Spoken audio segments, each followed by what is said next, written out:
अब भिंडस से यहाँ राजगीर तक रास्ता नहीं, पहाड़ जुटल था। वो वजह से जनता को सबके तकलीफ है आना जाने में। रात बिहार के चाहे दिन के कभी जो किसी के बीमारी पड़े तो गया ले जाने पड़ता है, इसलिए सारी जनता के तकलीफ है। इसी वजह से वो रास्ता को बनाया गया। 22 साल में रास्ता बना दिया, 22 साल लगा, तो सभी जनता को भी फायदा हुआ, सारी जनता को फायदा हुआ कि हाँ ये घाटी टूटने से उजिरगंज नजीक हो गया। एक नाम जो इंसानी हिम्मत की मिसाल है, युवा आइकॉन दशरथ मांझी, गरीब मजदूर, ईमानदार, मेहनतकश समाज से, जिन्होंने साबित किया कि एक इंसान अकेला भी समाज के लिए पहाड़ हिला सकता है। बिहार के गया जिले में गहलोर गांव के पास की घाटी में एक ऊंची पहाड़ी चट्टान पूरे इलाकों को अलग अलग करती थी। गांव वाले डॉक्टर, स्कूल, बाजार तक पहुंचने के लिए 55 किलोमीटर दूर घूमकर जाते थे। 1959 के दशक में काफी राहगीर पहाड़ पार करने के प्रयास में गिर जाते थे, लेकिन चोटिल हो जाने पर भी समय पर अस्पताल न पहुंच पाने की वजह से अनेक लोगों की मौत हो जाती थी। यह सिर्फ एक परिवार की समस्या नहीं थी, बल्कि पूरे गांव और समाज की समस्या थी। दशरथ मांझी ने ठान लिया, यह पहाड़ अब किसी की जान नहीं लेगा, और उन्होंने संकल्प लिया और 1960 में सिर्फ हथौड़ा और छैनी लेकर शुरुआत की। तकरीबन 22 साल दिन रात मेहनत। गांव वाले पहले पागल कहते थे, ताने मारते थे, पर दशरथ मांझी रुके नहीं। हर प्रहार में समाज की भलाई छुपी थी, ताकि हर कोई माँ, बच्चा, बुजुर्ग समय पर डॉक्टर तक पहुंच सके। 1982 में उनका संकल्प पूरा हुआ। 360 फुट लंबा, 30 फुट चौड़ा, 25 फुट गहरा रास्ता बनकर तैयार हुआ। गांव से बड़े शहर की दूरी घटकर अब 15 किलोमीटर रह गई। हजारों जिंदगियां आसान हुई। शिक्षा, इलाज, रोजगार सब करीब आ गया। यह था राष्ट्र निर्माण का असली उदाहरण। एक गरीब, मेहनतकश, ईमानदार, मुसहर समाज के साधारण व्यक्ति ने असाधारण काम करके पूरी दुनिया को दिखा दिया था कि जो काम सरकार ने करना था उन्होंने अकेले दम पर कर दिखाया। सरकार ने बाद में संज्ञान लिया और सरकार ने सम्मान भी दिया। बिहार के मुख्यमंत्री नीतीश कुमार ने मिलकर सम्मानित किया। 2006 में पद्मश्री के लिए नाम प्रस्तावित हुआ। 2016 में भारत सरकार ने डाक टिकट जारी किया। उनकी मौत के बाद 2007 राज्य सरकार ने स्टेट फ्यूनरल दिया और रोड का नाम दशरथ मांझी पाथ रखा। पक्की सड़क भी बाद में बनी। दशरथ मांझी माउंटेन मैन, एक गरीब मजदूर नहीं, समाज सेवा का जीता जागता प्रतीक। उनके बेटे भागीरथ मांझी आज भी कहते हैं, पिता ने गरीबी में रहकर गांव के लिए सब कुछ किया। सच्चा हीरो वही है जो समाज के लिए पहाड़ तोड़ के रास्ता बनाए। जय हो बाबा दशरथ मांझी की। दशरथ मांझी गहलोर घाटी, यहाँ से हम आपको जोड़ रहे हैं और ये हम दिखा रहे हैं कि किस तरीके से एक इंसान ने कुछ लोगों को सहायता करने के लिए और कुछ किलोमीटर को कम करने के लिए इस पूरे पहाड़ को काट डाला और जो रास्ते में तब्दील हो गया। इस कहानी में जो दशरथ मांझी जी की कहानी है, इसमें काफ़ी कुछ कन्फ्यूज़न भी है। जो उनके परिवार के लोग कहते हैं वो अलग है, जो मीडिया में आया वो अलग है, जो सिनेमा में आपने देखा, जो मूवी के माध्यम में आपने देखा वो अलग है। जो दशरथ मांझी माउंटेन मैन की एक संज्ञा मिली, जो मीडिया ने उनके ऊपर एलिगेशन लगाया एक वक्त, चाहे वो पत्थर चोर हो, ये जो उनको टैग लगा, ये भी इसके ऊपर भी हम रोशनी डालते हैं। और जो सच्चा इतिहास है, जो रियल में घटित हुआ, उसकी कोशिश करते हैं कि इस स्टोरी के माध्यम से हम उस कारण तक पहुंच सके कि इसमें सच्चाई क्या थी। हमारे पास अभी हमारे साथ एक पिंटू भारती जी हैं, जो इसी एरिया से, इसी परिसर से जुड़े हैं और वो काफ़ी बारीकी से इसमें स्टडी भी किए हैं और वो हम उनसे बात करते हैं। आपका स्वागत है जी, धन्यवाद। हम देखते हैं हाल ही के दिनों में एक सिनेमा भी आया और जो मीडिया में आया, जो सिनेमा में आया, और जो दशरथ मांझी जी का परिवार जो अभी हयात में है वो जो कह रहा है, इसमें काफ़ी तालमेल अलग अलग दिखता है।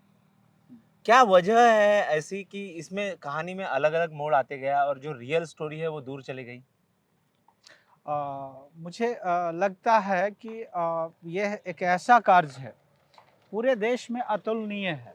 तो इस आधार से कोई भी इंसान एकमात्र छेनी और हथौड़ा से 360 मीटर चौड़ा लंबा, 25 मीटर ऊंचा और 30 मीटर चौड़ा कैसे तोड़ सकता है? ये अतुलनीय कार्य है। तो एक देश का एक धरोहर के रूप में जाना जाना चाहिए था, लेकिन कुछ मीडिया वाले लोगों ने, जो मेन स्ट्रीम मीडिया तथागत कहा जाते बोल सकते हैं उसको, मतलब कुछ ऐसे मीडिया जो इनको छवि को धूमिल करने में लगे।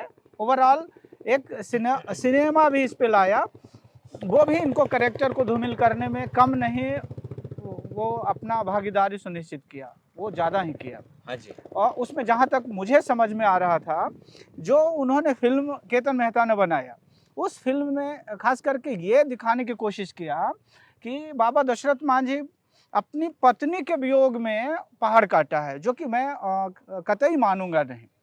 वो एक ऐसे इंसान जो सर्व सेवा के नज़र से और सबको जनता सेवा हित में वो एक ऐसा कार्य किए जिसमें सभी को लाभ मिला। वो रास्ता काट के बनाया ताकि वो 35 किलोमीटर का रास्ता 15 किलोमीटर में सिमट गया। कैसा डिस्टेंस था? कौन से गांव से कौन से गांव तक का डिस्टेंस था जो इस पहाड़ की वजह से एकदम कम दूरी में आ गया? यहाँ से बजीरगंज हाँ जी। 10-12 किलोमीटर है। अगर मुझे जाना होता हॉस्पिटल, मुझे जाना होता विद्यालय, मुझे जाना होता थाना, तो इतना दूरी चल के जाना आसान हो गया। अगर ये नहीं रास्ता बनता तो हमें उधर विंडस मोड़ से होते हुए ऐसे जाना पड़ता, मतलब 35 किलोमीटर। अगर इधर से जाते तो हमें राजगीर जाना पड़ता, मतलब 40 किलोमीटर। ओवरऑल अगर ये रास्ता आ गया है उनके कर्मों से, तो हमें लगता है कि वो जनहित के कार्य किए हैं कोई, लेकिन किंतु परंतु नहीं। उनका छवि इतना साफ सुथरा है कि हम तो बोल रहे हैं देश का वो धरोहर है, इनको संरक्षित करने की जरूरत है। इतना बड़ा कार्य, ताकि इतना बड़ा कार्य हाँ, जो 22 साल में एक छेनी हथौड़ों से पूरा होता है। यह 22 साल। तो क्या इसमें जो मीडिया की भूमिका रही, या फिर जो फिल्मकारों की भूमिका रही, या इसको लेखन करने वाले लोगों की भूमिका रही, कहीं ना कहीं आपको लगता है कि ये न्याय नहीं दे पाए? नहीं, वो अपने स्तर से बेस्ट देने की कोशिश किए, नो डाउट। लेकिन क्या है ना कि जो लिखने वाले लोग हैं वो कभी हमारी वेदना को समझा ही नहीं है, वो लिख दिया। आप इसको भी तो देखिए ना, आज देश में क्या हो रहा है कि जो लंगड़ा अंधेरा है उसके लिए नियम कानून निमन आदमी बना रहा है, उसको क्या दर्द है अंधापन का। तो वही चीज़ है, हमारी वेदना को समझने वाले वो लोग नहीं है जो किताब लिख रहे हैं, फिल्म बना रहे हैं। तो हमारी छवि को तो धूमिल ऑटोमेटिक हो जाएगा ना। जो दिखाना चाह रहे हैं वो दिखा नहीं पाएंगे, वो तो उनको पब्लिसिटी चाहिए। वो ऐसे जो सीन क्रिएट करेंगे जहाँ से लोग पब्लिक डिमांड करती है, उसके अनुसार डिलीवरी कर दिया लोगों में, तो हमारा छवि धूमिल किया गया है, नो डाउट। मुझे खेद है इस फिल्म से। अगर से दूसरी हम पहलू इसका देखें कि जो पूरे देश में ये न्यूज़ गई, उसके बाद लोगों को मालूम चला कि एक ऐसा कैरेक्टर हुआ जिसने इस पहाड़ को पूरा काट डाला अपनी छेनी हथौड़े से। क्या इस में जो उनको मिलना था, जो उनको मान और सम्मान मिलना था, क्या कहीं ना कहीं कुछ संकीर्ण मानसिकता की वजह से उनका नाम उस तरीके से दूर तक नहीं पहुंच पाया? यही तो विडम्बना है ना। आप देखिए, जैसे देश में सबसे सर्वा सम्मान जो होता है भारत रत्न, भारत रत्न के लिए हम परिवार कितना जद्दोजहद कर रहे हैं, इनको भारत रत्न दिया जाए।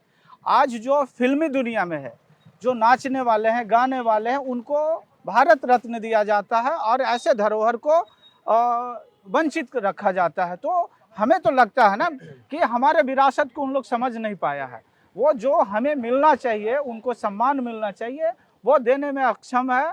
और हो सकता है इसकी दूसरी पहलू हो, क्योंकि ये समाज ऐसा है जिनको जाति से भी घृणा होता है आजकल के लोगों में। तो ये जातिवादी एंगल भी आप इसमें देखते हैं? बिल्कुल, एग्जैक्टली वही है। अगर ये हमारे बाबा दशरथ मांझी मुसर समाज से नहीं रहते तो कई रत्न मिल जाता देश का। हम देखते हैं कि कोल माफिया है, जिसको हम देखते हैं कि कोयले का खनन होता है तो आए दिन पेपरों में आता है। बालू माफिया है, साथ ही साथ हम देखते हैं कि जंगल के जंगल कटे जा रहे हैं। पर जब ये मानवीय एंगल से वो काम कर रहे थे तो यहाँ पर उनको पत्थरों का माफिया भी कहा गया, पत्थर बेचने का आरोप लगा। इसके ऊपर क्या बोलेंगे आप? नहीं, ये तो वही चीज बोल रहे हैं ना, जिनको मिर्च मसाला मिला करके बेचना है सोसाइटी में, वो बेच रहा है। वही तो है वो मीडिया जो हम नहीं चाहते हैं। हमारे विरासत को कम से कम धूमिल तो न करें। अगर आप अच्छा नहीं जान पा रहे हैं तो आप गलत दिखाने की कोशिश क्यों कर रहे हैं? बस चंद पैसों के लिए अपना मीडिया अपना स्वाभिमान बेच रहे हैं।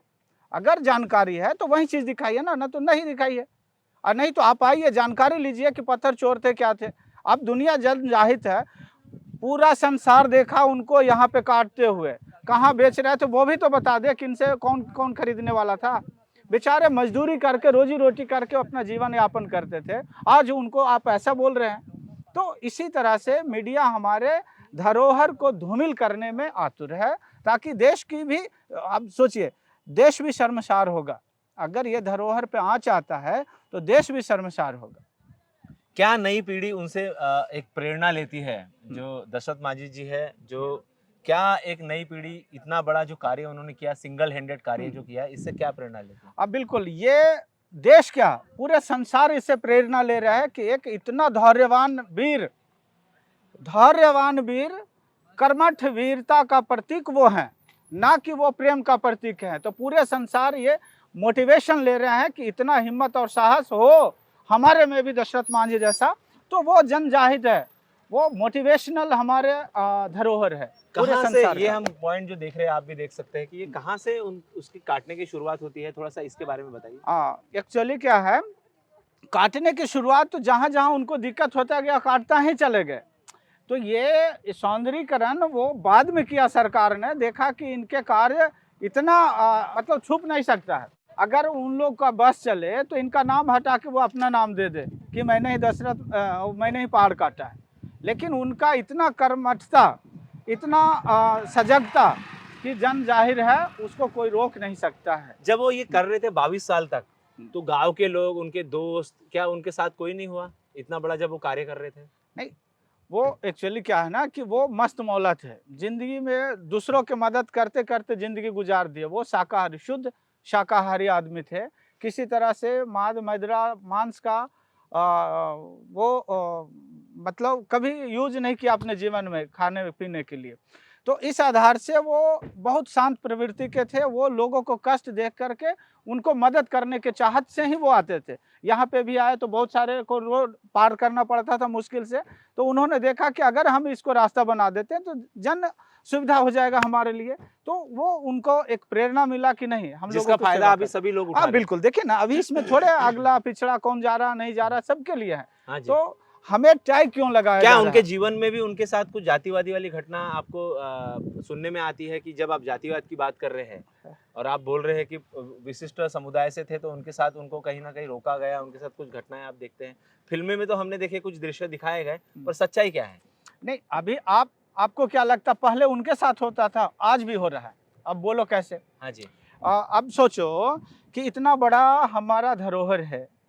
आज अगर मुसहर जाति से हम नहीं रहते तो कई अवार्ड, कई हमें मिल जाता, पद्म भूषण, पद्म श्री, भारत रत्न, क्या नहीं मिलता। तो आज भी मेरे साथ जातिवाद हो रहा है, इसमें मुझे कहने में कोई डाउट नहीं है। अगर जातिवाद नहीं है तो इनके जैसा कोई देश में कोई धरोहर कोई है तो बताए मुझे। हाँ जी। हम देखते हैं कि मुसहर जाति में अभी अवेयरनेस भी आ रहा है, जागरूकता भी आ रहा है, देश के विश्व शक्ति बनाने के लिए वो अग्रसर है। और हम देखते हैं कि क्या क्या ऐसे सोशल काम भी इन जातियों में हो रहा है, जैसे एजुकेशन के मामले में आप भी कुछ करते हैं, ऐसा क्या कुछ बोल पाएंगे? हाँ जी, एक्चुअली क्या है ना कि यही हमारी सोच है कि हमारे मुसहर समाज को सब कुछ दिया जाएगा और मेंटली रूप से गुलाम बनाया जाएगा, उसे एजुकेशन से वंचित रखा जाएगा। तो इसीलिए हम लोगों ने शुरू किया दशरथ मांझी शिक्षण संस्थान। हमारा रजिस्टर्ड संस्थान है। इसके अंतर्गत वैसे वंचित परिवार जिसके परिवार में कोई पढ़ा लिखा नहीं है, उनको अपने यहाँ ला करके उनको नवोदय, नेतरहाट और अंबेडकर विद्यालय में नामांकन करवाते हैं। वो इंट्रेंस एग्जाम पास करवाते हैं, उनको हम व्यवस्थित रूप से शिक्षा के मुख्य धारा में जोड़ते हैं ताकि वो अपने विरासत और भविष्य को निर्माण कर सके, विरासत को समझ पाए और भविष्य का निर्माण कर सके, ताकि हमें कोई इस पे आँच ना आए कि हम एक दलित समाज से हैं, हम एक मुसहर समाज से हैं। मुझे भी गौरवान्वित महसूस हो कि हमारे ये कैसी विडम्बना है, देश का 80 वर्ष लगभग हो चुके हैं, मुसहर समाज में एक भी IAS IPS नहीं है। मैंने RTI लगाया, एक भी नहीं है। अब बताइए, जिस देश में 5% संख्या, खास करके बिहार में 5% संख्या मुसहर हाँ समाज जी, की, हाँ जी। इसमें एक भी मुसहर आईएएस और आईपीएस नहीं रहने का क्या मतलब है? ये ऐसा षड्यंत्र है कि जिस परिवार में शिक्षा नहीं है उसको शिक्षित मतलब ना हो, वंचित रखने का एक रणनीति यहाँ पे एस्टेब्लिश कर दिया गया है, एजुकेशन सिस्टम, जिसके माध्यम से वो गरीब गरीब होता जा रहा है और अमीर अमीर होता जा रहा है। ये मैं व्यक्तिगत रूप से अनुभव के साथ, मैं गारंटी के साथ बोल सकता हूँ। कभी भी आप मेरे को प्रूफ कर लें कि आप कैसे कह सकते हैं कि डुअल सिस्टम है एजुकेशन का, अमीरों के लिए अलग, गरीबों के लिए अलग। तो ये डुअल सिस्टम यहाँ पे भी दिखता है क्या इस घाटी में? मैं तो बोल रहा हूँ ना सर, कि अगर मैं मुसहर नहीं रहता, अगर हमारा परिवार दशरथ मांझी मुसहर नहीं रहता तो कई अवार्ड ले चुका होता। और जो मूवी बनी उसमें भी इतिहास को तोड़ा गया है, ये भी आरोप लगा रहे हैं। वो तो थोड़ा ही गया। आप तो, मैं तो बता रहा हूँ ना कि वहाँ पे हमारे वीरता का प्रतीक है, लेकिन उसने बताया प्रेम का प्रतीक। प्रेम का प्रतीक एक युवा अवस्था के लोगों के लिए चाहत होता है, लेकिन वीरता का प्रतीक पूरे संसार में मान्य होगा। यानी जो युवा है इस पूरे प्रतीक को प्रेम का प्रतीक समझे, ऐसा षड्यंत्र है, ऐसा बोल रहे हैं। हाँ हाँ। और जो शक्ति का प्रतीक है, जो मोटिवेशन स्वाभिमान का प्रतीक है, वो उससे दूर जाए। हाँ बिल्कुल, यही कारण है ना कि हमें, अगर मुझे मान ले कि स्वाभिमान का प्रतीक है तो पूरा देश हमें मुसहर को एक स्वाभिमान मिलेगा ना, लेकिन वो नहीं देना चाहता है ना। अगर वो मुझे दे दे भारत रत्न तो मेरा स्वाभिमान जग जाएगा कि मुसहर समाज में मेरे पूर्वज ऐसे धरोहर थे, लेकिन वो हम लोग को जानने ही नहीं दे रहा, हमारे बच्चों को पढ़ने ही नहीं दे रहा। हमारे बच्चों को अभी सिलेबस में लागू किया है 3 या 4 में, जो कि एक चैप्टर क्या 10 लाइन लिखा हुआ दशरथ मांझी के बारे में। कंटेंट उतने है क्या? हमारे बच्चे उतने से समझ पाएंगे दशरथ पर मांझी जो की गरिमा? मुसहर कम्युनिटी यानी शेड्यूल कास्ट में जो कम्युनिटी आती है, अन्य जातियां भी आती है, उनके इंटेलेक्चुअल्स, उनके स्कॉलर्स, उनके जो लेखक है, क्या इस धरोहर का जो सच्चा इतिहास है लोगों के सामने ला पाए हैं? आपको लगता है कि जिस खानदान में कोई आईएएस आईपीएस नहीं है तो इंटेलेक्चुअल लोग होंगे? आपको लगता है वो एक्चुअली वंचित रखने का तरीका था, और हमारे बातों को दूसरे लिख करके हीरो बन गए। हमारे कहानी बना करके केतन मेहता हीरो कहला गया, हमारे वीर गाथाओं को दूसरे ढंग से परोस करके हीरो बन करके पैसा कमा लिया। लेकिन हमको क्या मिला? अगर हमारे स्वाभिमान के साथ अभी और आगे बढ़ने का मौका देता तो निश्चित तौर से पीएचडी होल्डर हमारा बहुत ज़्यादा होता मुसहर समाज में, आईएएस आईपीएस ज़्यादा होता तो ना लिखता आपको बारीकी से। हम ये भी देखते हैं कि जो मुसहर समाज है आज भी बिहार के कोने कोने में फैला हुआ है, वो चूहा खाने पे भी मजबूर है। ये क्या मानसिकता है? नहीं, एक्चुअली क्या है कि ये एक हमारे मुसहर समाज में चूहा खाने की आदत अब हो गई है। कोई भी काम अगर बार बार करेंगे तो एडिक्ट हो जाते हैं, होते हैं ना बराबर। तो उसी तरह से पहले हमें मजबूर किया गया कि आपको राशन नहीं है तो क्या करिएगा। आपको राशन नहीं था तो मजदूरी के बाद जो चूहा के बिल में अनाज रहता उसको निकालने के लिए खोदना पड़ा ज़मीन को, चूहा मिल गया तो उसको भी मार लिए। तो धान मिला तो चावल बना लिए, चूहा मिला तो सब्जी बना लिए। तो वो मेरी मजबूरी इतना बढ़ गया कि वो मुझे हैबिट में बदल गया, ये भी नहीं पता चला कि चूहा खाने की चीज़ है। वो भी यानी किसी ना किसी सामाजिक एक प्रक्रिया का हिस्सा बन गया। शिकार का एक हिस्सा है। हाँ जी, शोषण का भी एक हिस्सा है। मुसहर समाज को कैसे शोषण किया जाता है आपको देखने को मिलेगा। तो नई फिजिकली नहीं है, मेंटली रूप से करता है। अच्छा, मेंटली यानी नई पीढ़ी जो प्रोग्रेस हो रहा है, देश तरक्की की तरफ जा रहा है, उसका हिस्सा ना बन पाए। हाँ, इसीलिए ये चलता है। बिल्कुल, आपको मानसिक रूप से शोषण कर लिया जाएगा तो कितना आप तरक्की कर पाएंगे, कितना लोगों को जागरूक कर पाएंगे, कितना अपने जीवन में उतार पाएंगे। तो वही है, हमें फिजिकल मुझे मतलब छुआछूत नहीं करता है, फिजिकली हमें ठीक रखता है, लेकिन मेंटली रूप से इतना छुआछूत है कि आज पीएचडी करने के लिए 2-4 बार मेरे भाई, मेरे दोस्त इनरोलमेंट नहीं हो पाता है। आपका खुद का, ये दोस्तों का? तो ये चीज़ें है ना कि मुसहर अगर आईएएस बन जाएगा तो हमको सर कहना पड़ेगा। तो इस समाज, ऐसी समाज व्यवस्था में बाबा दशरथ मांझी ने ये पहाड़ काट डाला इस वक्त, तो वो यानी वो तो एक प्रकार से पूजनीय है। बिल्कुल पूजनीय है। युवाओं को क्या मैसेज देंगे यहाँ से? मैं तो कहूँगा कि अपने विरासत को समझिए और इनसे प्रेरणा लेकर जीवन में अथक प्रयास करके अपने धरोहर को समझ करके भविष्य का निर्माण करें। देखिए, जो इतिहास होता है वो नई पीढ़ी के ऊपर ही रखता है कि वो आप कौन सी शब्दावली का इस्तेमाल करते हैं, आप कौन से थिंकिंग प्रोसेस में आप आने वाले भविष्य को रखते हैं। तो हम कोशिश कर रहे हैं इस स्टोरी के माध्यम से कि जो असली कहानी है, जो माउंटेन मैन की असली कहानी है, गल्होर घाटी जो है, वहाँ से हम कोशिश कर रहे हैं कि यहाँ का जो यथार्थ है, जो यथार्थवादी सच है, वो लोगों के सामने जाए। और जो फिल्मों में, जो आर्टिकल में, जो न्यूज़ के माध्यम से आया, उसमें और जो हमारी रिपोर्ट है उसमें आप कोशिश कीजिए कि जो सच है उसको समझने की कोशिश कीजिए। हम और लोगों से बात करते हैं और कोशिश करते हैं कि इसमें क्या सच्चाई है। सर ये प्रेम का प्रतीक नहीं है, ये धैर्य का प्रतीक है, ये साहस का प्रतीक है, क्योंकि अकेले वो 22 वर्षों तक एक छेनी हथौड़ी से पहाड़ को काटते रहे हैं। अंत उन्होंने 22 साल में रास्ता बना के मतलब पब्लिक के लिए एक सुगम रास्ता बना दिए। उनका सोच थी कि इस एरिया या अल्टर एरिया माना जाता था, विकास या अति पिछड़ा विकास माना जाता था। इस विकास के यहाँ 40,000 45,000 लोग इस पहाड़ को पार नहीं कर पाते थे। लोग यहाँ घूर के जाते थे। एक बगल में मार्केट था वजीरगंज, उसके लिए शिक्षा के क्षेत्र से, स्वास्थ्य के क्षेत्र से, अनेकों कार्य के लिए उन्होंने, व्यापार के लिए भी सोचते हुए उन्होंने ये कदम उठाए थे। 2023 में आपको याद होगा कि 5 फरवरी 2023 हम लोग पैदल दिल्ली गए थे। करीब 2 महीना हम लोग दिल्ली पहुँचे थे भारत रत्न की मांग के लिए। लेकिन आज तक हम लोग ज्ञापन भी सौंपे हैं राष्ट्रपति को, सारे लोगों का लोग ज्ञापन भी सौंप लेंगे उनके। हमें ऐसा लगता है कि कुछ जाति भेद हो सकता है या कुछ ऐसे हो सकता है कि बिहार के लिए कुछ ऐसा डेवलपमेंट ना हो, लेकिन जिस शख्स ने काम किया धैर्य और साहस से, उनको देखते हुए भी भारत रत्न मिलना चाहिए। आज तक नहीं मिला है, न कोई आश्वासन मिला, न कुछ मिला। हम लोग बहुत बार मीडिया के माध्यम से, पत्रिका के माध्यम से लिखते रहते हैं, भेजते रहते हैं, फैक्स पे करते रहते हैं, लेकिन आज तक कोई ऐसा कुछ नहीं आश्वासन मिला। जो कहानी आपने दशरथ मांझी की सुनी और जो सच्चाई हम देख रहे हैं, उसमें ज़मीन आसमान का फ़र्क है। हम देख रहे हैं कि एक तरफ माउंटेन मैन पिक्चर बन के करोड़ों का लाभ कमाया जाता है और बॉलीवुड के लोग यहाँ आकर परिवार को प्रॉमिस करते हैं, और हम जो देखते हैं कि जो दशरथ मांझी स्मृति भवन बनाया जाता है, जो उनकी मूल्यवान वस्तुएं यहाँ रखी है, वही हथौड़ी, वही छैनी जो जीर्ण अवस्था में पड़ी हुई दिखती है।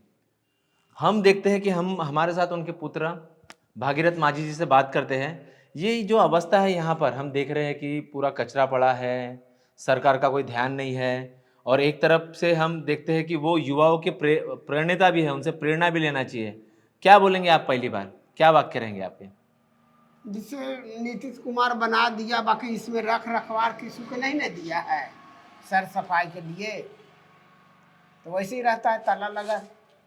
पिक्चर में तो बहुत खूब दिखाया कि बहुत करोड़ों के पैसे भी कमाए केतन मेहता साहब ने, जो Dashrath Manjhi mountain man movie आई। कमाया तो 2% का अच्छा तो दिया ना।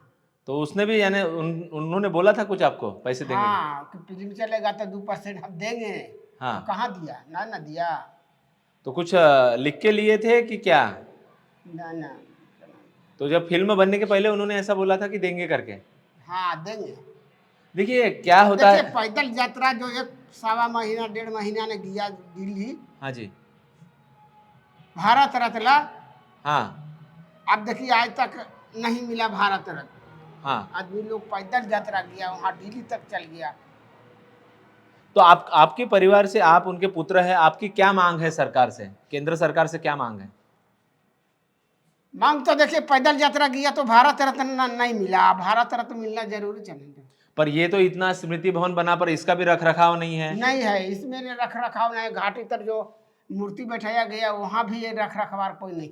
देखिए हम भवन में जाने की कोशिश करते हैं, उनसे बात कर रहे हैं, उनके पुत्र से हम बात कर रहे हैं, पर जो एक सामान्य परिवार है और वो इतना बड़ा काम करता है कि एक पहाड़ को काट के एक इंसान, जो भारत का युवक, अगर से उनकी कहानी सुने तो एक प्रेरणा का स्रोत बन जाता है। लेकिन हमारे देश का ये एक बहुत बड़ी विडंबना है, और एक हम कह सकते हैं कि इतिहास को हमेशा नई पीढ़ी से दूर रखने के लिए क्या कोई षड्यंत्र है क्या है? देखिए आप ना, यहाँ लाइट है, आप देख सकते हैं कैमरे का भी एक ये होता है कि वो यहाँ पर फोकस भी नहीं कर पा रहे हम लोग। हमारे जो कैमरामैन है अश्विन जी, आप देख सकते हैं, पर आप समझने की कोशिश कीजिए।